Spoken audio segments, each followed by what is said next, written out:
Everyone, this is Arya. Welcome back to my channel Arya's Classes. So today we will start class ninth Civics chapter first. What is democracy and why democracy? So democracy क्या है और क्यों है? ठीक है. तो हमारे chapter का नेम ये है. फाइन.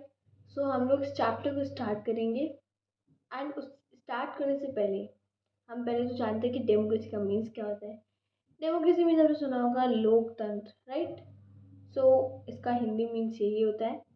एंड देन हम लोग इस चैप्टर में क्या क्या टॉपिक्स को कवर करेंगे, हमारे क्या क्या टारगेट्स है इस चैप्टर में, हम पहले उनको देख लेते हैं. ठीक है. सो सबसे पहले हम लोग देखेंगे what is democracy. Fine. What is democracy. And उसके बाद, क्योंकि जब हम डेमोक्रेसी को अगर हमें जानना है तो ऑब्वियसली उसके फीचर्स के बारे में भी हमको पता होना चाहिए. तभी हम डेमोक्रेसी के बारे में और अच्छे से और डीपली जान पाएंगे चीज़ों को. ठीक है. सो डेमोक्रेसी के बारे में जानेंगे, उसके लिए सिंपल सी डेफिनेशन को पढ़ेंगे एंड उसके बाद हम लोग फीचर्स ऑफ डेमोक्रेसी पे चलेंगे, जिसमें 4 फीचर्स हैं. First is major decision by elected leaders. Second, free and fair electoral competition. And third, one person, one vote, one value. And fourth, rule of law and respect for right. ठीक है. तो ये 4 features हैं democracy के. हम लोग इन features को complete करेंगे एंड उसके बाद नेक्स्ट हम लोग जाएंगे वाई डेमोक्रेसी. डेमोक्रेसी क्या है. सो आपके ये क्वेश्चंस हैं. ठीक है. और फीचर्स ऑफ डेमोक्रेसी एंड ये सब, और आप इन टॉपिक में पढ़ोगे अपने क्वेश्चंस के आंसर पाने के लिए, कि पहले तो आप जानोगे डेमोक्रेसी क्या होती है. ठीक है. And with the help of features of democracy, क्योंकि इस फीचर्स ऑफ डेमोक्रेसी में आप लोग कई सारी स्टोरीज के पढ़ोगे, जैसे कि पाकिस्तान के बारे में हो जाएगा. ठीक है. और चाइना के बारे में हो जाएगा एंड और भी डिफरेंट कई सारी कंट्रीज़ हैं जिनके बारे में आप पढ़ोगे. मैक्सिको. तो इस तरीके की और भी कंट्रीज़ हैं, है ना. सो नाउ उसके बाद आप पढ़ोगे वाई डेमोक्रेसी. डेमोक्रेसी क्यों. ठीक है. रीज़न क्या है कि डेमोक्रेसी इतनी पसंद है लोगों को.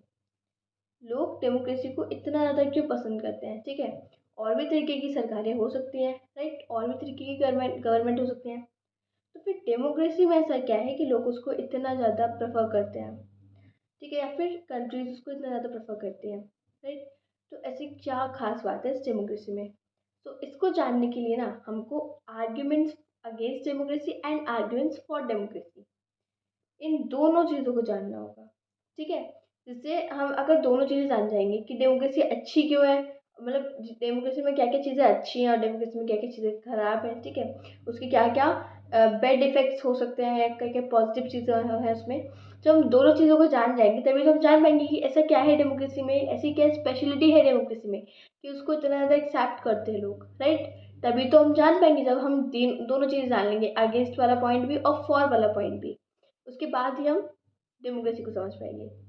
एंड उसके बाद हम लोग जाएंगे ब्रॉडर मीनिंग ऑफ डेमोक्रेसी पे. डेमोक्रेसी के एक ब्रॉडर मीनिंग को देखेंगे. जब हम ये इतना सब कुछ पढ़ लेंगे उसके बाद लास्ट में एक कंक्लूजन भी करेंगे. ठीक है. And broader meaning of democracy. So ये हमारा लास्ट टॉपिक है एंड इसका चैप्टर फिनिश हो जाएगा हमारा. ठीक है. और मैं हर चैप्टर में आपके लिए रिवीजन क्वेश्चंस लेके आती हूँ. फ्रेंच रिवोल्यूशन में भी लेके आई थी. ठीक है. तो सारी वीडियोस को कवर करना. सो बट आज हम लोग क्या क्या देखेंगे, आज हम लोग देखेंगे व्हाट इज़ डेमोक्रेसी. डेमोक्रेसी के बारे में समझेंगे एंड डेमोक्रेसी के जो फीचर है उसका फर्स्ट फीचर पढ़ेंगे, major decisions by elected leaders. बाकी के 3 फीचर्स हम लोग नेक्स्ट वीडियो में कवर करेंगे. फाइन. तो हम लोग आज इतना देखेंगे. So let's start with okay. So democracy जो है ना वो मोस्ट प्रिवलेंट फॉर्म है गवर्नमेंट का इन द वर्ल्ड टुडे. आज पूरी दुनिया में डेमोक्रेसी ही एक ऐसा फॉर्म ऑफ गवर्नमेंट है जिसे लोग बहुत ज़्यादा पसंद करते हैं. It is most prevalent form of government. ठीक है. वैसे तो मोनार्की भी होती है, वैसे तो डिक्टेटरशिप भी होती है. ठीक है. और भी डिफरेंट टाइप्स की गवर्नमेंट्स होती हैं. बट उसमें से डेमोक्रेसी एक ऐसी गवर्नमेंट है जो बहुत ही प्रिविलेंट है एंड उसको पूरे वर्ल्ड में मतलब लोग उसको बहुत ज़्यादा पसंद करते हैं, राइट. एंड कंट्रीज उसको एक्सेप्ट करती हैं. ज़्यादातर, मैंने कह रही कि ऑल ओवर द वर्ल्ड सारी कंट्रीज डेमोक्रेसी को एक्सेप्ट करती है. सारी कंट्रीज में भी डेमोक्रेसी नहीं है, बट हाँ ज़्यादातर कंट्रीज है जिनमें डेमोक्रेसी है. फाइन. और उसमें से हम इंडिया का एग्जाम्पल, मतलब इंडिया तो डेमोक्रेटिक कंट्री है ही है. ठीक है. सो नाउ अब हम लोग चलते हैं व्हाट वाई. अब ऐसा क्यों है कि डेमोक्रेसी को लोग इतना पसंद करते हैं, इतने ज़्यादा कंट्रीज डेमोक्रेसी को एक्सेप्ट करती हैं? क्या रीज़न है? Why? Right? So what makes democracy better from other forms of government? ऐसा क्या खास बात है डेमोक्रेसी में कि वो अदर फॉर्म्स ऑफ गवर्नमेंट, सब जैसे कि मोनार्की है, तो ऐसी क्या खास बात है डेमोक्रेसी में कि वो मोनार्की से इतना डिफरेंट है? मोनार्की आप जानते हो ना, जिसमें किंग रूल करते हैं, राइट, जिसमें किंग्स का रूल होता है। तो ऐसी क्या खास बात है डेमोक्रेसी में जिस जो कि वो अदर फॉर्म्स ऑफ गवर्नमेंट को इतना मतलब उससे डिफरेंट है कि लोग उसको इतना ज़्यादा एक्सेप्ट करते हैं? ठीक है, सो हम ये सारी चीज़ों को जानेंगे। सो चलते हैं, पहले तो जानते हैं कि डेमोक्रेसी, इस डेमोक्रेसी वर्ड का मतलब क्या है, राइट? इस डेमोक्रेसी, ये जो वर्ड है ना, ये क्या कहना चाहता है आपसे? फाइन, तो हम लोग पहले ये जानते हैं।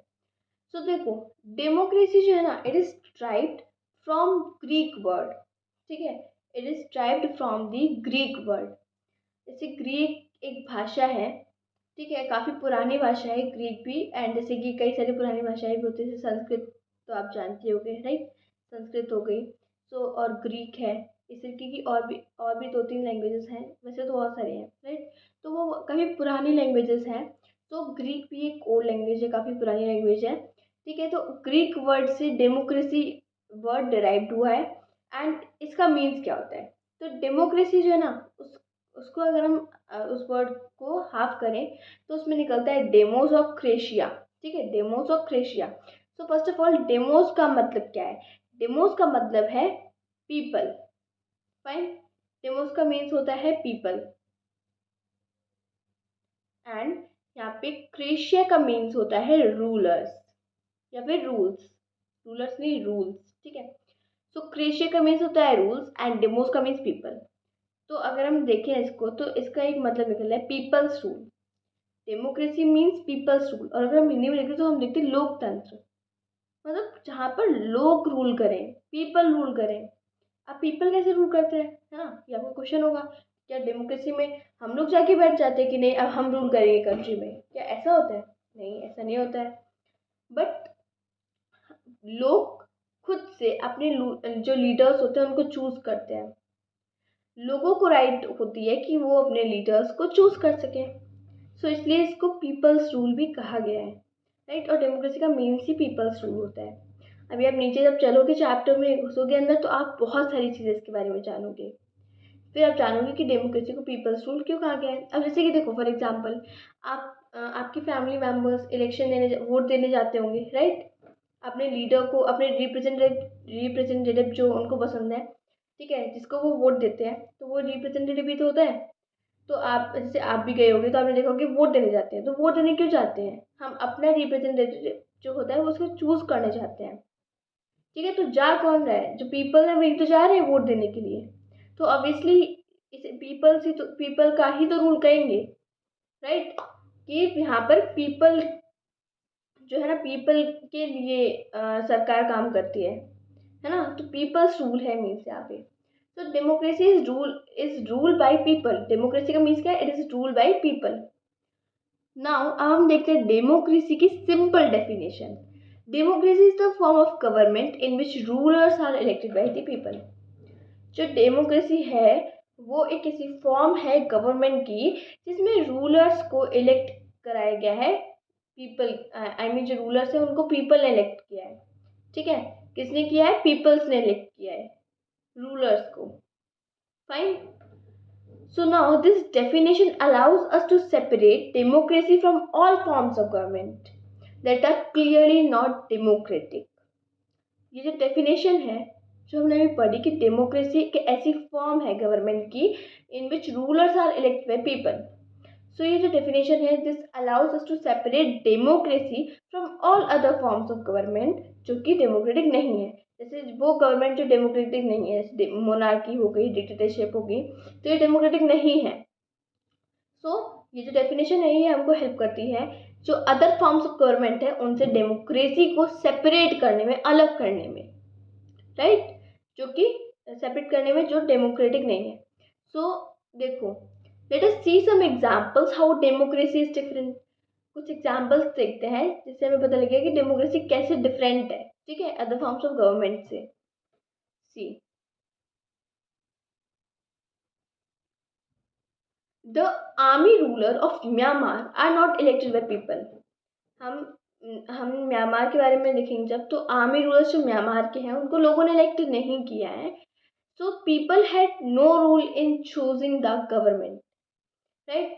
जो म्यांमार के आर्मी रूलर्स हैं उनको लोगों ने इलेक्ट नहीं किया है, ठीक है। उन्होंने मतलब उनके लिए इलेक्शंस नहीं हुए, मतलब उनको लोगों ने नहीं इलेक्ट किया है, फाइन, पीपल ने उनको इलेक्ट नहीं किया है। तो जब पीपल का कोई रूल नहीं है तो किस बात की डेमोक्रेसी, ठीक है। जब पीपल का कोई रोल नहीं है इलेक्शन में, इलेक्ट करने में, अपने लीडर को जब इलेक्ट करने में पीपल का कोई रोल नहीं है, तो फिर किस बात की डेमोक्रेसी, वहाँ पर डेमोक्रेसी नहीं होगी, राइट। तो ये एक डिफरेंट फॉर्म ऑफ गवर्नमेंट है जिसमें डेमोक्रेसी नहीं है, राइट। डेमोक्रेसी, तो इस तरीके से हमने डेफिनेशन में क्या पढ़ा था, it is a form of government in see it is a form of government in which rulers are elected by people, right. हमने डेफिनेशन पढ़ी, बट यहाँ पे हम पढ़ रहे हैं कि आर्मी रूलर्स जो है म्यांमार के, उनको लोगों ने इलेक्ट नहीं किया है, नहीं किया है, दैट मीन्स नो डेमोक्रेसी, कोई डेमोक्रेसी है ही नहीं, ठीक है। उसके बाद dictators like Pinochet are not elected by people. Dictators like Pinochet are not elected by people. जो डिक्टेटरशिप जो आपने सुना है उसमें क्या होता है कि जैसे कि जो लीडर होता है उसी के अकॉर्डिंग सब कुछ चलता है, जैसा वो कहेगा आपको वैसा करना ही पड़ेगा, नहीं करते तो पनिशमेंट है बस डायरेक्ट, ठीक है। मतलब जो कह रहा है वैसा करो, डिक्टेटरशिप में है ये, ठीक है। नहीं करते हो तो बस बस पनिशमेंट ही, ठीक है। तो डिक्टेटर्स जैसे कि पेनोशे हो गया, तो इसे लोगों ने इलेक्ट नहीं किया है, उसे लोगों ने इलेक्ट नहीं किया है, तो मीन्स यहाँ पर भी डेमोक्रेसी नहीं है, ठीक है। तो डिक्टेटरशिप में क्या होता है, लोगों की भाई चलती नहीं है, जैसा लीडर कह रहा है वैसा ही करना पड़ेगा। Now the Kings of Nepal and Saudi Arabia rule not because the people have chosen them. जो सऊदी अरेबिया जैसा देश हो गया या फिर नेपाल जो है, वहाँ पे जो किंग्स हैं वो रूल इसलिए कर रहे हैं, मतलब इसलिए नहीं कर रहे हैं कि उनको लोगों ने इलेक्ट किया है, ठीक है, वो लोगों द्वारा इलेक्टेड है, वो रूल इसलिए नहीं कर रहे हैं। वो रूल इसलिए कर रहे हैं क्योंकि वो रॉयल फैमिली में बॉर्न हुए हैं, ठीक है, वो शाही परिवार में बॉर्न हुए हैं, ठीक। अब जैसा देखते हो किंग है पहले, फिर उसके बाद कौन रूल करेगा, किंग का जो सन होगा, एंड किंग के सन के बाद उसका सन होगा, इस तरीके से चलता आता है ना। रॉयल फैमिली में या फिर मोनार्कीज में इस तरीके का सिस्टम चलता आता है, पहले किंग, फिर उसका सन, फिर उसका सन, इस तरीके से पूरा चलता आता है सिस्टम। तो यहाँ पर पीपल का कोई रोल नहीं है, राइट। तो ये डेमोक्रेसी नहीं होगी। तो ये जो फॉर्म ऑफ गवर्नमेंट है जो हमने किंग वाला देखा, ये मोनार्की है। तो अब इस तरीके से डेमोक्रेसी और मोनार्की डिफरेंट हो रहे हैं ना, हम सेपरेशन कर पा रहे हैं, राइट। बट अभी आप नीचे और चलो, ठीक है। अब देखो आप, जो ये सिंपल डेफिनेशन है ये अभी एडिक्यूट नहीं है, ठीक है। ये जो सिंपल डेफिनेशन है इट इज़ नॉट एडिक्यूट। अब आप कहोगे अभी तुमने पढ़ा, सब कुछ ठीक चल रहा था, अब ऐसा कैसे हो गया, ये एडिक्यूट क्यों नहीं है। तो देखो, पहले आप समझना इस चीज़ को कि but if we use this definition in an unthinking manner, अगर हम इस डेफिनेशन को in an unthinking manner use करते हैं, तो we would end up calling almost every government that holds an election democracy. अगर हम इस डेफिनेशन को बिना सोचे समझे यूज करते हैं, तो हम हर एक गवर्नमेंट को जो इलेक्शन भी हेल्ड कर रही है उसको भी डेमोक्रेसी कहना बंद कर देंगे, राइट। तो इस डेफिनेशन को पहले हमको अच्छे से समझना पड़ेगा, तभी तो हम बता पाएंगे कि एक्चुअली में कौन डेमोक्रेटिक है, कौन डेमोक्रेटिक नहीं है। So every government in the contemporary world wants to be called democracy even if it is not so. क्योंकि हर एक गवर्नमेंट इस कॉन्टेम्प्रेरी वर्ल्ड में चाहती है कि वो डेमोक्रेसी कहलाए, भले ही वो डेमोक्रेसी ना हो, ठीक है, भले ही डेमोक्रेसी ना हो, लेकिन फिर वो ये चाहती है कि वो डेमोक्रेसी कहलाए। तो इसलिए हमको इस सिंपल डेफिनेशन को और अच्छे से समझना पड़ेगा ताकि हम डिफ्रेंशिएट कर सकें कि एक्चुअल में डेमोक्रेसी कौन सी गवर्नमेंट है, एक्चुअल में डेमोक्रेटिक गवर्नमेंट कौन सी है और कौन सी नहीं है, राइट। तो इसलिए हमको इस डेफिनेशन को और अच्छे से समझना होगा। अभी इस डेफिनेशन में कई सारे ऐसे पॉइंट्स हैं जिससे मतलब ऐसे वी कैन से कि इस डेफिनेशन से कई सारे क्वेश्चंस राइज अप होते हैं। इस भले छोटी सी डेफिनेशन आपको दिख रही है लेकिन इसके अंदर बहुत सारी चीज़ें छुपी हुई हैं। तो अब उन चीज़ों को आपको समझना पड़ेगा, तब आप इस डेफिनेशन को अच्छे से समझ पाओगे। राइट। उसके बाद आप सेपरेट कर सकते हो कि एक्चुअल में कौन सी जो गवर्नमेंट है वो डेमोक्रेटिक है एंड कौन सी जो नहीं है।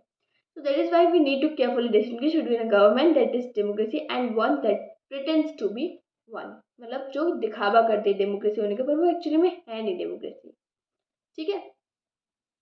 सो नाउ वी देखो यहाँ से हम स्टार्ट करेंगे फीचर्स ऑफ डेमोक्रेसी, और फर्स्ट फीचर ही पढ़ेंगे डेमोक्रेसी का आज। ठीक है। So we have started with a simple definition. हमने सिंपल डेफिनेशन से स्टार्ट किया। Democratic form of government in which rulers are elected by people. This definition, ये जो डेफिनेशन है, ये कई सारे क्वेश्चंस राइज अप करती है। कैसे क्वेश्चंस राइज अप करती है? तो आप जब इस डेफिनेशन को ध्यान से पढ़ोगे, तो democracy is a form of government. Democracy जो है ना, वो एक फॉर्म ऑफ गवर्नमेंट है। तो अब आप देखो यहाँ पे लिखा हुआ है कि फॉर्म ऑफ गवर्नमेंट।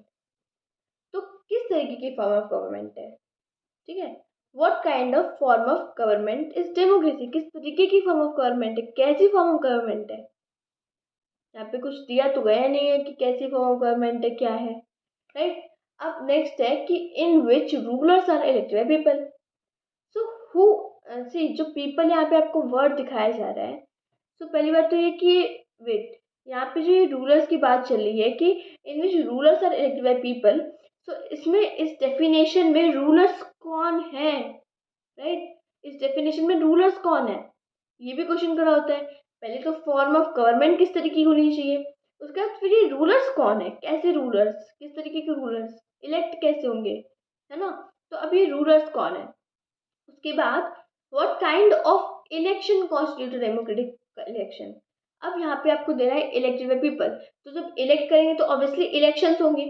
तो किस तरीके के इलेक्शंस होंगे जिससे वो डेमोक्रेटिक इलेक्शन कहलाए? ठीक है, जिसमें कोई भी चीटिंग ना हो, सब कुछ ऐसा गंदा काम ना हुआ हो, कुछ ऐसी मेल प्रैक्टिसेस फॉलो ना हुई हो। तो तरीके के, मतलब किस तरीके के इलेक्शंस डेमोक्रेटिक इलेक्शंस कहलाएंगे, है ना। What kind of election constitutes a democratic election. Next, election के बारे में देख लिया। अब देखो, who are the people who can elect the ruler और गेट इलेक्टेड एज रूलर। अब वो कौन से पीपल हैं जो रूलर को इलेक्ट कर सकते हैं या फिर खुद भी जाकर इलेक्शन लड़ सकते हैं, खुद भी इलेक्शन लड़ सकते हैं और इलेक्ट हो सकते हैं। तो वो कौन पीपल हैं, कैसे पीपल हैं? राइट। तो इस तरीके के क्वेश्चन इस डेफिनेशन में खड़े होते हैं। अब हर एक क्वेश्चन का हम लोग आंसर देखेंगे। ठीक है। फीचर्स ऑफ डेमोक्रेसी को समझेंगे, जिससे हमें हर एक क्वेश्चन का आंसर क्लियर हो जाएगा। तो चलो यहाँ पे चलते हैं फर्स्ट फीचर ऑफ डेमोक्रेसी पे। So let us consider each of these question with the help of example। अब हर एक क्वेश्चन को एग्जाम्पल की हेल्प से समझते हैं। ठीक है। तो आपका फर्स्ट जो फीचर है वो है major decision by elected leaders. ठीक है, इलेक्टेड लीडर के द्वारा मेजर डिसीजन। तो अब देखो यहाँ पे, in Pakistan general Pervez Musharraf led a military coup in October 1999। Pakistan में जो जनरल परवेज मुशर्रफ थे, उन्होंने एक मिलिट्री कू तैयार किया इन अक्टूबर 1999। ठीक है। मिलिट्री कू क्या मतलब, जैसे आपकी पूरी मिलिट्री है। देखो, जनरल जो नेम लगा हुआ है, आप जनरल देख रहे हो, जनरल किसके आगे लगता है? एक आर्मी पर्सन के आगे ही तो जनरल लगता है। आर्मी के हेड हो, ऑफिसर हो, उनके आगे जनरल लगता है। राइट। तो ये एक जनरल थे। ठीक है, ये आर्मी से रिलेटेड है। तो इन्होंने अपनी एक बड़ी सी मिलिट्री कू तैयार की। ठीक है, बढ़िया सी मिलिट्री कू तैयार की। मिलिट्री कू क्या मतलब, जो उनके सोल्जर्स थे, ठीक है, उनको मतलब किस तरीके से मना लिया और अपनी मिलिट्री कू तैयार की, कहते हैं ना कि पूरी आर्मी तैयार की। ठीक है, अक्टूबर 1999 में। एंड आफ्टर दैट, मिलिट्री कू बनाने के बाद ही ओवरथ्रू अ डेमोक्रेटिकली इलेक्टेड गवर्नमेंट। इन्होंने डेमोक्रेटिकली जो इलेक्टेड गवर्नमेंट थी उसको हटा दिया, जो इलेक्शंस के द्वारा जीती थी, जिसे लोगों ने चुना था, उस इलेक्टेड गवर्नमेंट को ही उन्होंने हटा दिया। ठीक है, government and declared himself chief executive of the country. जो इलेक्टेड गवर्नमेंट थी उसको हटा के खुद बैठ के जाके ऐसे करके और कहा, भाई अब तो मैं इस कंट्री का चीफ एग्जीक्यूटिव हूँ। ठीक है। तो उन्होंने जो इलेक्टेड गवर्नमेंट थी उसको हटा के खुद को चीफ एग्जीक्यूटिव घोषित कर दिया। अब क्या हुआ, उन्होंने चीफ एग्जीक्यूटिव तो बता दिया खुद को, के बाद later he change his designation to president. अब चीफ एग्जीक्यूटिव के बाद क्या किया इन्होंने, अपनी डेजिग्नेशन मीन्स अपना जो पोजीशन था उसको प्रेसिडेंट में चेंज कर लिया। ठीक है, he changed his designation to president, and in 2002 held a referendum in the country that granted him 5 years extension। और फिर 2022 में उन्होंने एक रेफरेंडम कराया। अब देखो, आप प्रेसिडेंट तो बन गए हो, फाइन, आप प्रेसिडेंट तो बन गए हो, बट अगर आपसे किसी ने पूछा कि आपको इलेक्ट किसने किया है, ठीक है, जनरल परवेज मुशर्रफ खुद से गद्दी पे जाके बैठ तो गए थे, प्रेसिडेंट तो बन गए थे, बट अगर किसी किसी ने भी मीन्स उनसे क्वेश्चन किया कि आपको प्रेसिडेंट किसने बनाया, आप इलेक्ट कैसे हुए हो, राइट, तो अब इसके लिए उनको उनके पास कोई तो जवाब होना चाहिए। तो उन्होंने क्या किया, एक रेफरेंडम कराया। अब ये रेफरेंडम क्या होता है, इस रेफरेंडम में हाँ या ना में आपको जवाब देना पड़ता है कि मतलब प्रेसिडेंट बनना है या नहीं, मीन्स हाँ या ना में आपको जवाब देना पड़ता है। ठीक है, तो एक रेफरेंडम कराया, ठीक है, अपनी कंट्री में, जिसने उन्हें 5 years की एक्सटेंशन दे दी कि 5 years तक आप ही प्रेसिडेंट रहोगे कंट्री के। ठीक है, अब जो रेफरेंडम था ये कराया बट शो करने के लिए, ओनली शो ऑफ के लिए कराया। एक्चुअल में खुद बन के बैठ गए थे प्रेसिडेंट, ठीक है, किसी की कोई वो नहीं थी, बट शो करने के लिए कि हाँ एक रेफरेंडम हेल्ड हुआ है और ये प्रॉपर तरीके से क्या बोलते प्रेसिडेंट बने हैं। दूसरी कंट्रीज को शो करने के लिए उन्होंने एक रेफरेंडम हेल्ड कराया था। एंड जो पाकिस्तानी मीडिया थी, पाकिस्तानी मीडिया, ह्यूमन राइट्स, अब जो मीडिया है ऑब्वियसली वो तो सही बोलेगी ना, सही बोलेगा हमें, तो जो ह्यूमन राइट ऑर्गेनाइजेशंस थी एंड डेमोक्रेसी एक्टिविस्ट थे, ठीक है, तो इन्होंने क्या किया, इन्होंने मतलब ये कहने लगे कि जो रेफरेंडम है it was based on malpractices and fraud.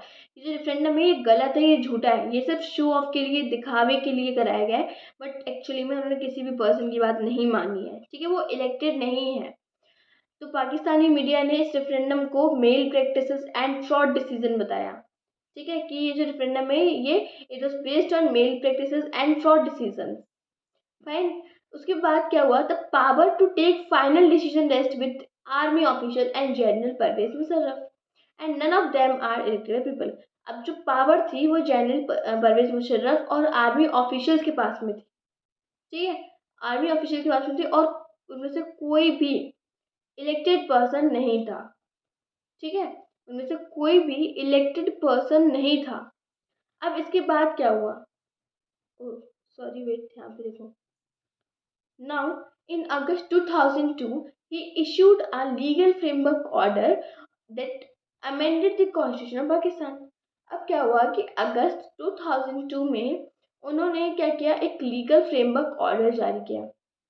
ठीक है, मैंने सोचा कि क्यों ना मैं एक काम करूँ, सारी पावर जितनी भी है अब वो सारी अपने हाथ में बिल्कुल फाइनली ले ही लूँ पावर। ठीक है, तो मैंने सोचा कि पावर हाथ में कैसे लेंगे, ऐसे तो कोई दे नहीं वाला, तो मैंने सोचा कि क्यों ना कॉन्स्टिट्यूशन को ही बदल दिया जाए, कॉन्स्टिट्यूशन को बदलेंगे और अपने अकॉर्डिंग बनाएंगे जिससे पावर्स मेरे हाथ में आ जाएंगी। तो इन्होंने क्या किया कि in August 2002 he issued a legal framework order that amended the constitution of Pakistan. ठीक है, जिसने कॉन्स्टिट्यूशन पाकिस्तान में चेंजेस लेके आए।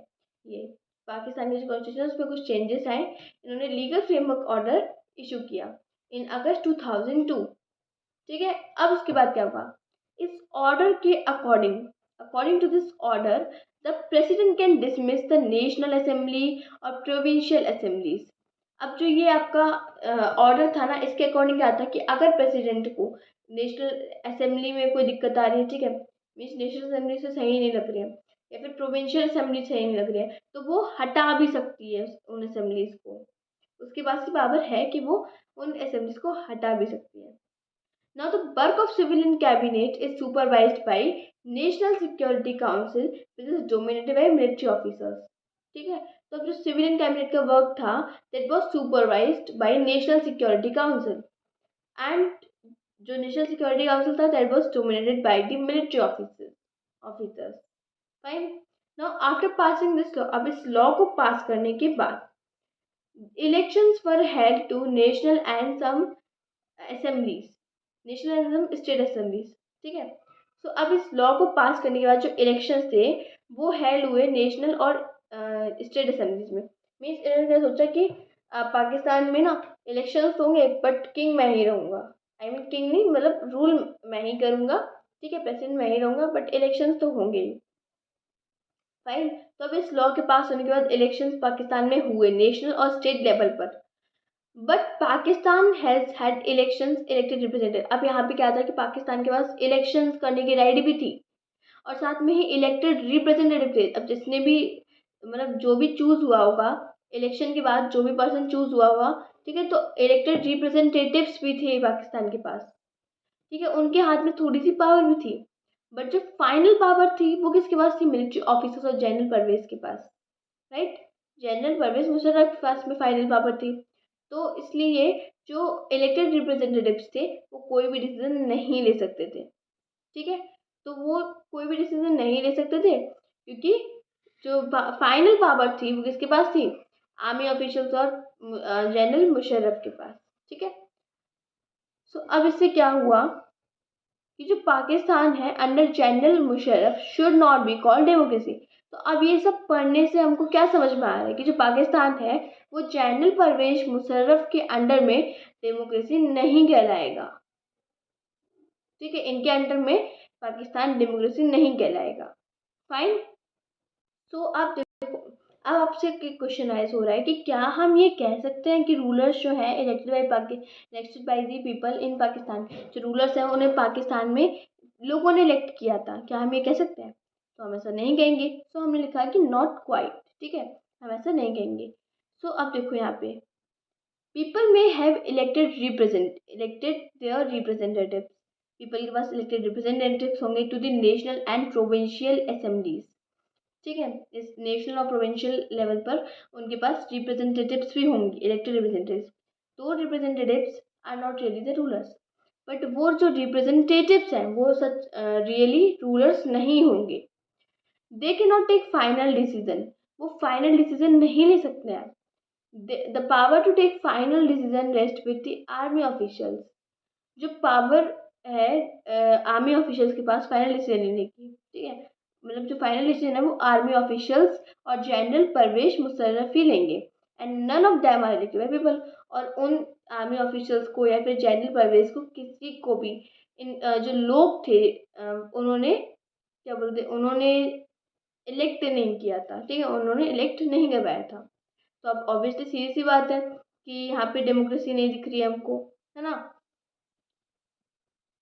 So this happens in many dictatorship and monarchy. तो अब जो ये चीज़ें थी ये ज़्यादातर डिक्टेटरशिप या मोनार्कीज में हुआ करती थी, ठीक है। So they formally have an elected parliament and government but real power is with those who are not elected. तो यहाँ पे क्या है कि इनके पास इलेक्टेड पार्लियामेंट भी थी और गवर्नमेंट भी थी, बट रियल में पावर जो थी वी कैन से कि but real power is with those who are not elected.